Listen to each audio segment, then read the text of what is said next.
Ma volonté, en participant à ce séminaire, était de pouvoir avoir des échanges d'expériences entre responsables communication dans des offices HLM, et puis d'avoir le regard de professionnels de la communication sur une campagne qu'on a pu mener sur les civilités et les incivilités sur notre patrimoine. Face à un ras-le-bol à la fois des locataires et du personnel, on a décidé de construire avec le personnel de proximité cette campagne de communication.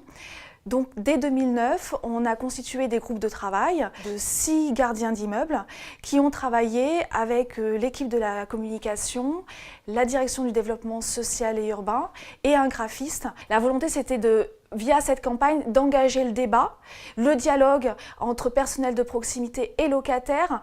Donc même si elle a pu froisser certains locataires, l'important c'était pas de les laisser indifférents, les resensibiliser sur cette question-là des incivilités et du coup d'engager le dialogue. Un débat entre le pour et le contre, pourquoi vous passez ces messages-là. Et finalement au cours du séminaire, j'ai retrouvé aussi les débats qu'on a pu avoir sur le terrain entre locataires et personnel de proximité. Alors pourquoi de tels slogans?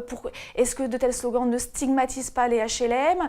Et est-ce que du coup votre direction générale elle était vraiment d'accord pour faire passer de tels messages? On réfléchit d'ores et déjà à comment on va faire vivre après cette campagne et notamment peut-être donner la parole aux locataires sur cette question des incivilités pour qu'ils puissent peut-être réagir sur ces 2 premières étapes de la campagne et voir comment on peut les associer même dans les messages qu'on va faire passer et les impliquer aussi dans ce qui va mieux. Parce qu'on leur demandait vraiment dans cette campagne de dire bah voilà, on montre du doigt ce qui ne va pas, il faut que mutuellement on agisse.